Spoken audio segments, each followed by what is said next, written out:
Varakkan, who's the BJP's national spokesperson, joining us. We also have Abhishek Banerjee, who's a noted columnist. He has some strong views, I'm told, on the entire issue.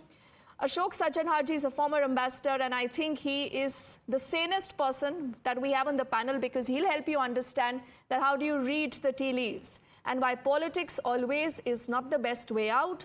Also, Mr. Mecca, who represents the Congress, Tariq Khanji represents the Samajwadi Party, and S. Harish Mohammad Ibrahim is a political analyst. He's completing our panel.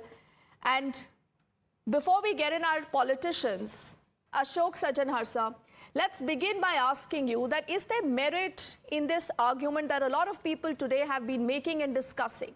Is India under attack? Right from what has happened in Jammu and Kashmir, the new theatre moving to Jammu, then what you have in Bangladesh, Sheikh Hasina right now sitting in India, we do not know what happens next, and the Hindenburg report. How do you read this, sir? Thank you very much, Deepti, for having me on your show. Let me put it, in the perspective that I see it in.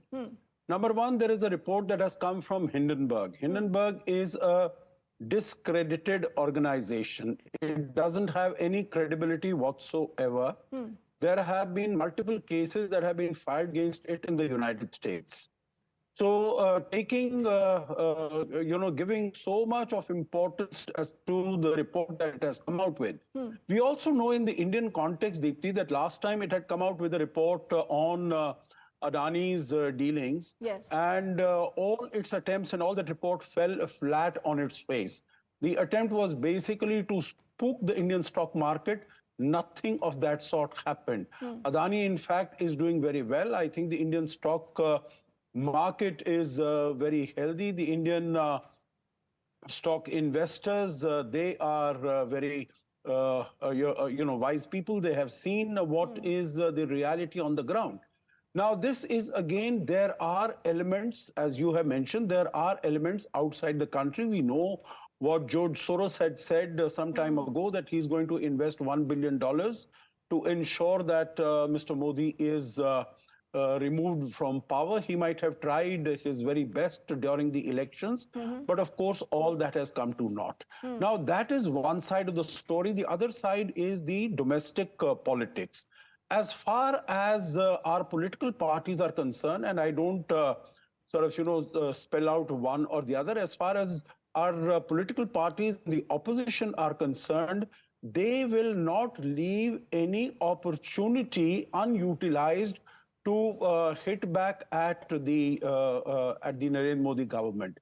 Whether there is any factual merit to the case or there is no merit to the case. They think they are in the opposition, so they have to oppose. Irrespective of the fact that whatever they are doing, it might be to the ultimate disadvantage, and it might be deleterious and harmful as far as India's interests are concerned. India's stock market, might get unsteady as a result of the statements they are making. You know what Mr. Rahul Gandhi has also said, there are allegations. Have they made any assessment of that, whether there is any basis to those allegations? Is there any merit to those allegations? It reminds me of what Justin Trudeau had said as far as this killing of Hardeep Singh Nijjar is concerned. He said there are credible allegations that India is involved in the killing. So once someone makes those allegations, is India supposed to accept them and acknowledge them?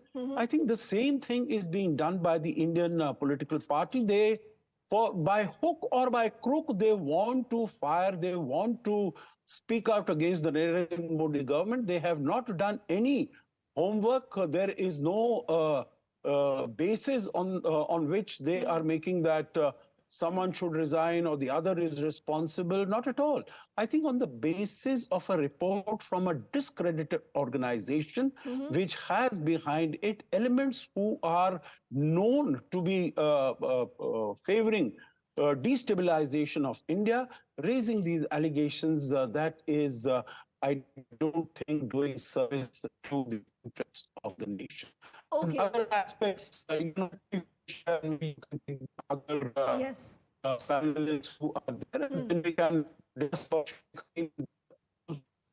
Okay, I think I'll just fix... the India-Bangladesh relations, that is the Yes. golden period, Prime Minister Modi has been most supportive. I think if you look at the land boundary agreement, Deepthi, which was passed by consensus by the parliament in 2014, no other government before that had been able to do that. That's so correct. India has been very supportive of Bangladesh, and to even suggest that Sheikh Hasina has been ousted because of Prime Minister Modi, I think it is displays total ignorance of what the real situation on the ground is. Deepthi. Okay, so I think what Ashok Sajjanhar has done, gentlemen, is that he's given you a very well-rounded view, completely apolitical. But this really tells you how India should be looking at the big picture. Now, Mr. Mecca, let's begin by asking you, then I'll get in Tariq and Harish also into the conversation. Before I get in Tom and Abhishek, both also on this. Mr. Mecca, do you see merit in what you just heard from Ashok Sajjanhar? You know, everything is not about Modi, everything is not about your domestic politics, but there is something about the country. So when it comes to the country's larger interest, why at the drop of almost everything, you people run to attack Narendra Modi? Does that work? Okay. So Deepthi, I heard very patiently so far, and the entire narrative is pushed down to the viewers. The narrative is, you asked me a simple question. Is everything about Modi? No, that's what you are doing. Everything is not about Modi. Come out of that illusion that everybody is conspiring against Modi, everybody hates Modi.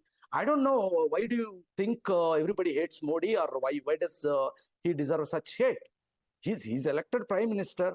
We disagree with his policies. We disagree with the vision of his party. We disagree with the philosophy and vision of India, of their ideological mentors. We will fight them. That's the politics. Keep that aside.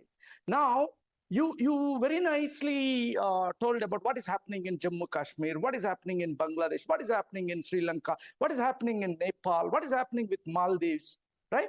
So you club all these things and you say, some forces are conspiring against India. The simple thing is, the Jadu Ka Chappi diplomacy has failed utterly, and to cover it up, the Prime Minister and his minions are coming up with these ridiculously laughable narratives.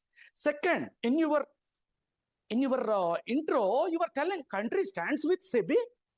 Simple. There is an allegation. As simple as that. Let's inquire that, throw it off, move on. We need to instill confidence on our regulatory authorities. Instead, you say country stands with SEBI as if it's Vinesh Fogart.